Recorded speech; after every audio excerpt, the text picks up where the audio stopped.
ಚೈತ್ರ ಶುದ್ಧ ನವಮಿಯಂದು ಶ್ರೀಮನ್ ಮಹಾವಿಷ್ಣುವು ತ್ರೇತಾಯುಗದಲ್ಲಿ ಮರ್ಯಾದಾ ಪುರುಷೋತ್ತಮ ಶ್ರೀರಾಮಚಂದ್ರನಾಗಿ ಮಾನವರೂಪಿ ದೈವವಾಗಿ ಜನಿಸಿದ ಎಂಬುದು ಪುರಾಣಗಳಲ್ಲಿ ಉಲ್ಲೇಖವಾಗಿದೆ.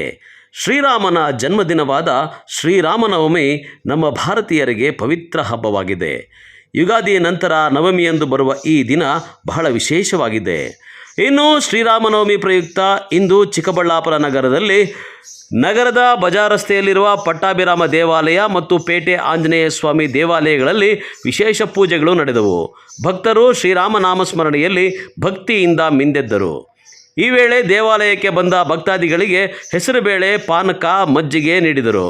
ಪೇಟೆ ಆಂಜನೇಯ ಸ್ವಾಮಿ ದೇವಸ್ಥಾನದಲ್ಲಿ ಮಹಿಳಾ ಮಂಡಳಿಯ ವತಿಯಿಂದ ಶ್ರೀರಾಮನ ಭಕ್ತಿಗೀತೆಗಳನ್ನು ಹಾಡುವ ಮೂಲಕ ರಾಮನವಮಿಗೆ ಸಂಗೀತದ ಪಾನಕವನ್ನು ಬೆರೆಸಿದರು.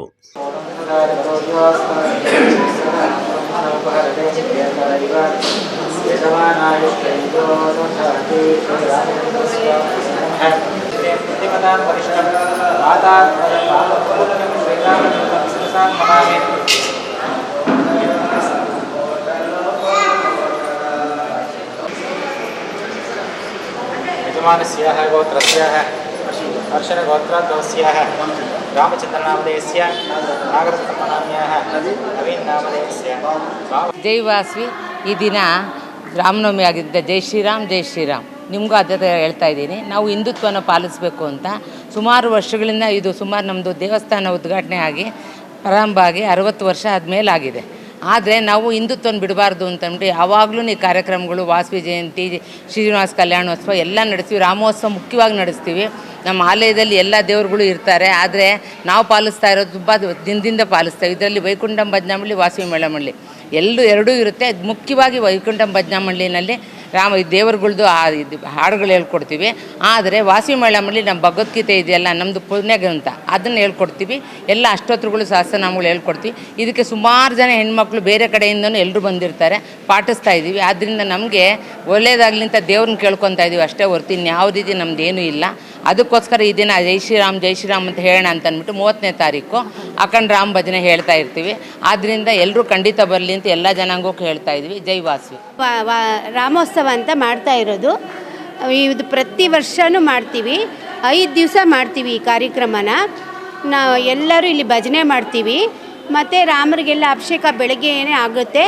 ಆಮೇಲಿಂದ ಇಲ್ಲಿ ಎಲ್ಲರೂ ಭಜನೆ ಮಾಡಿ 12ರಿಂದ 1 ಗಂಟೆ ತನಕ ಭಜನೆ ನಡೆಯುತ್ತೆ. ಆಮೇಲೆ ಮಹಾಮಂಗಳಾರತಿ, ಪ್ರಸಾದ ವಿನಿಯೋಗ ಇರುತ್ತೆ. ಇದನ್ನು ತುಂಬ ವರ್ಷಗಳಿಂದ ನಾವು ಎಲ್ಲ ಮಾಡ್ಕೊಂಡು ಬರ್ತಾ ಇದ್ದೀವಿ. ಅದೇ ರೀತಿ ಚಿಕ್ಕಬಳ್ಳಾಪುರ ಹೃದಯ ಭಾಗದಲ್ಲಿರುವ ಪಂಚಮುಖಿ ಆಂಜನೇಯ ಸ್ವಾಮಿ ದೇಗುಲದಲ್ಲಿ ವಿಶೇಷ ಪೂಜಾ ಕೈಂಕರ್ಯಗಳು ನೆರವೇರಿದವು. ಸ್ವಾಮಿಯ ಅಲಂಕಾರ ಭಕ್ತರ ಮನಸೂರೆಗೊಂಡಿತ್ತು. ಶ್ರೀರಾಮನವಮಿ ಪ್ರಯುಕ್ತ ಪಾನಕ, ಹೆಸರುಬೇಳೆಯನ್ನು ವಿತರಿಸಲಾಯಿತು. ಭಕ್ತರು ಸರತಿ ಸಾಲಿನಲ್ಲಿ ನಿಂತು ಭಗವಂತನ ದರ್ಶನವನ್ನು ಪಡೆದಿದ್ದು ವಿಶೇಷವಾಗಿತ್ತು.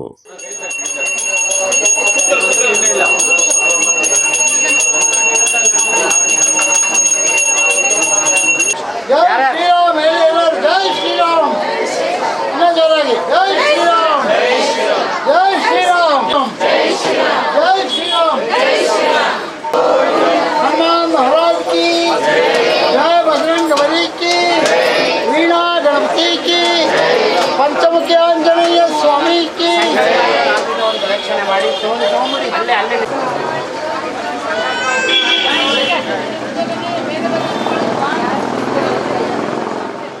ಇನ್ನು ಚಿಕ್ಕಬಳ್ಳಾಪುರ ನಗರದ ಹೊರವಲಯದಲ್ಲಿರುವ ಸುಲಾಲಪ್ಪನ ದಿನೇ ಬಳಿ ವೀರಾಂಜನೇಯ ಸ್ವಾಮಿ ದೇವಾಲಯದಲ್ಲಿ ಸ್ವಾಮಿಗೆ ವಿಶೇಷ ಹೂವಿನ ಅಲಂಕಾರ ಮಾಡಲಾಗಿತ್ತು. ಬೆಳಗ್ಗೆಯಿಂದಲೇ ವಿಶೇಷ ಪೂಜಾ ಕೈಂಕರ್ಯಗಳು ನೆರವೇರಿದವು. ಸಾವಿರಾರು ಭಕ್ತರು ದೇವರ ದರ್ಶನ ಪಡೆದು ಪುನೀತರಾದರು.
ಇನ್ನು ಚಿಕ್ಕಬಳ್ಳಾಪುರದ HS ಗಾರ್ಡನ್ನಲ್ಲಿರುವ ಆಂಜನೇಯ ಸ್ವಾಮಿ ದೇಗುಲದಲ್ಲಿ ಶ್ರೀರಾಮನವಮಿಯನ್ನು ಅದ್ಧೂರಿಯಾಗಿ ಆಚರಿಸಲಾಯಿತು. ಸ್ವಾಮಿಗೆ ಬೆಳ್ಳಿಯ ಕವಚದೊಂದಿಗೆ ಪ್ರಜ್ವಲಿಸುತ್ತಿದ್ದ ಅಲಂಕಾರ ಭಕ್ತರ ಮನಸೆಳೆಯಿತು.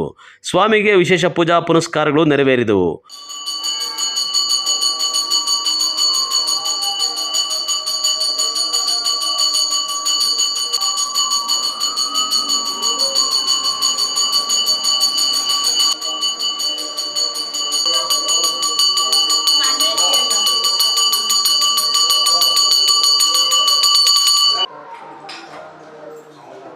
ವಿಶ್ವತ್ಪರಾಭವ ನಾಮ ಸಂವತ್ಸರ ಚೈತ್ರ ಮಾಸದ ನವಮಿ ತಿಥಿ ಶ್ರೀ ರಾಮಚಂದ್ರ ಸ್ವಾಮಿಯ ಜನ್ಮದಿನೋತ್ಸವವನ್ನು ನಾವು ಕೆಳಗಿನ ತೋಟ ಬೈಪಾಸ್ ಆಂಜನೇಯ ಸ್ವಾಮಿ ದೇವಸ್ಥಾನದಲ್ಲಿ ವಿಶೇಷವಾಗಿ ಪ್ರತಿ ವರ್ಷದಂತೆ ಈ ವರ್ಷವೂ ಸಹ ಆಚರಣೆ ಮಾಡ್ಕೊಂಡು ಬಂದಿದ್ದಾರೆ.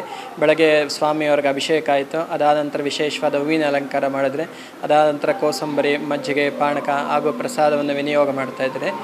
ಎಲ್ಲ ಸದ್ಭಕ್ತರು ಸಹ ಸ್ವಾಮಿಗೆ ಬೆಳಗ್ಗೆನೇ ಬಂದು ಬೆಳಗ್ಗೆಯಿಂದ ಸ್ವಾಮಿಯ ದರ್ಶನ ಮಾಡಿಕೊಂಡು ಸ್ವಾಮಿಯ ಶ್ರೀ ರಾಮಚಂದ್ರ ಸ್ವಾಮಿ ಆಶೀರ್ವಾದ, ಶ್ರೀ ಆಂಜನೇಯ ಸ್ವಾಮಿ ಆಶೀರ್ವಾದನ ಪಡ್ಕೊಂಡು ಹೋಗಬೇಕಾಗಿ ಎಲ್ಲರೆಲ್ಲ ವಿನಂತಿ ಮಾಡ್ತಾಯಿದ್ದಾರೆ. ಬೆಳಗ್ಗೆ 6 ಗಂಟೆಗೆ ಪಂಚಾಮೃತ ಅಭಿಷೇಕ ನೆರವೇರಿತು. ಅದಾದಮೇಲೆ 9 ಗಂಟೆಗೆ ಮಹಾಮಂಗಳಾರತಿ ಆಯಿತು.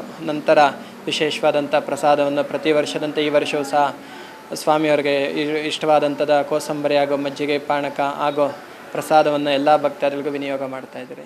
ಒಟ್ಟಿನಲ್ಲಿ ಚಿಕ್ಕಬಳ್ಳಾಪುರದಾದ್ಯಂತ ಶ್ರೀ ಆಂಜನೇಯ ಸ್ವಾಮಿ ಹಾಗೂ ಶ್ರೀರಾಮನ ಅವತಾರ ದೇಗುಲಗಳಲ್ಲಿ ಶ್ರೀರಾಮನ ಸ್ಮರಣೆಯೊಂದಿಗೆ ವಿಶೇಷ ಪೂಜಾ ಕೈಂಕರ್ಯಗಳು ನೆರವೇರಿದವು. ಅಲ್ಲದೆ ರಾಮನ ಭಕ್ತರು ಬೀದಿಗಳಲ್ಲಿ ಪೆಂಡಾಲ್ಗಳನ್ನು ಹಾಕಿ ಸಾರ್ವಜನಿಕರಿಗೆ ಪಾನಕ, ಕೋಸಂಬರಿ, ಮಜ್ಜಿಗೆಯನ್ನು ಹಂಚಿದರು.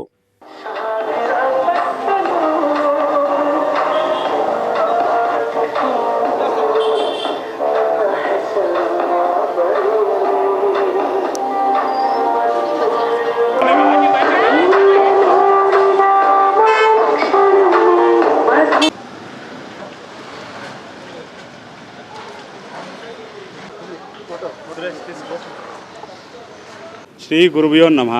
ಶ್ರೀರಾಮ ರಾಮೇತಿ ರಮೇ ರಾಮೇ ಮನೋರಮೆ. ಶ್ರೀರಾಮನವಮಿ ಹಬ್ಬದ ಶುಭಾಶಯಗಳು ಎಲ್ಲರಿಗೂ. ಶ್ರೀರಾಮನವಮಿ ಹಬ್ಬದ ಪ್ರಯುಕ್ತ ಪ್ರತಿ ವರ್ಷದಂತೆ ಈ ವರ್ಷ ಶ್ರೀ ಬಲಮುರಿ ಗಣಪತಿ ಸೇವಾ ಅಭಿವೃದ್ಧಿ ಸಮಿತಿ ಟ್ರಸ್ಟ್ ವತಿಯಿಂದ ಹಮ್ಮಿಕೊಂಡಿರುವ ಪಾನಕ, ಹೆಸರುಬೇಳೆ, ಮಜ್ಜಿಗೆ ವಿತರಣೆ ಕಾರ್ಯಕ್ರಮ ಎಲ್ಲರಿಗೂ ಶುಭವಾಗಲಿ. ಸುಮಾರು ವರ್ಷಗಳಿಂದ ಶ್ರೀರಾಮನವಮಿಗೆ ಪ್ರತಿ ಊರಲ್ಲೂ, ಹಳ್ಳಿಯಲ್ಲೂ, ಪ್ರತಿ ಗ್ರಾಮದಲ್ಲೂ, ಪ್ರತಿಯೊಂದು ಸಂದಿಯಲ್ಲೂ ಪಾನಕ, ಹೆಸರುಬೇಳೆ ಹಂಚ್ತಾರೆ.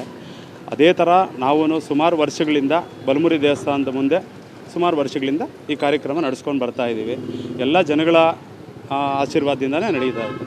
ಪಾನಕ, ಮಜ್ಜಿಗೆ ಏನಕ್ಕೆ ಹಂಚ್ತಾರೆ ಅಂದರೆ ರಾಮರು ಹುಟ್ಟಿದ್ದಾರೆ ಅಂದ್ಬಿಟ್ಟು ಘೋಷಣೆ ಆಯಿತು ರಾಜ್ಯದಲ್ಲೇ. ಆವಾಗ ಬಡವರ ಹತ್ರ ಏನು ಮಾಡ್ಕೊಂಡು ತಿನ್ನೋಕ್ಕೆ ಏನು ಇಲ್ಲ, ಶಕ್ತಿ ಇಲ್ಲ. ಆವಾಗ ಮಹಾರಾಜರು ಏನು ಮಾಡಿದ್ರು ಅಂದರೆ ಈ ಕೆರೆಗಳಿಗೆ ಬೆಲ್ಲ ಹಾಕಿ ಮಿಕ್ಸ್ ಮಾಡಿಸಿ ರಾಮರು ಹುಟ್ಟಿರೋ ಒಂದು ಶುಭ ಸಂತೋಷಕ್ಕೆ ಎಲ್ಲರೂ ಸಿಹಿ ಮಾಡ್ಕೊಳ್ಳಿ, ಎಲ್ಲರೂ ಕುಡೀಲಿ ಅಂದ್ಬಿಟ್ಟು ಕಾಲುವೆಗಳಿಗೆ ಹರಿಸಿದ್ರು ಪಾನಕನ. ಆ ಒಂದು ಉದ್ದೇಶಕ್ಕೆ ಅವ ಕಾಲುವೆಗಳಿಗೆ ಹಾಕಿ, ಕೆರೆಗಳಿಗೆ ಹಾಕಿ ಬೆಲ್ಲನ ಹರಿಸ್ತಾಯಿದ್ರು. ಇವಾಗ ಅವ್ರಿಗೆ ಶಕ್ತಾನುಸಾರ ದೇವರವ್ರಿಗೆ ಎಷ್ಟು ಕೊಟ್ಟಿದ್ದಾರೋ ಅಷ್ಟನ್ನು ಮಾಡಿ ಅದನ್ನು ಹಂಚೋದು ಒಂದು ಸಂಪ್ರದಾಯ ಮಾಡಿಕೊಂಡಿದ್ದಾರೆ. ಕ್ಯಾಮ್ರಾ ಪರ್ಸನ್ ಪ್ರವೀಣ್ ಜೊತೆ ಕಳವಾರ ಅರುಣ್, MMTV ನ್ಯೂಸ್, ಚಿಕ್ಕಬಳ್ಳಾಪುರ.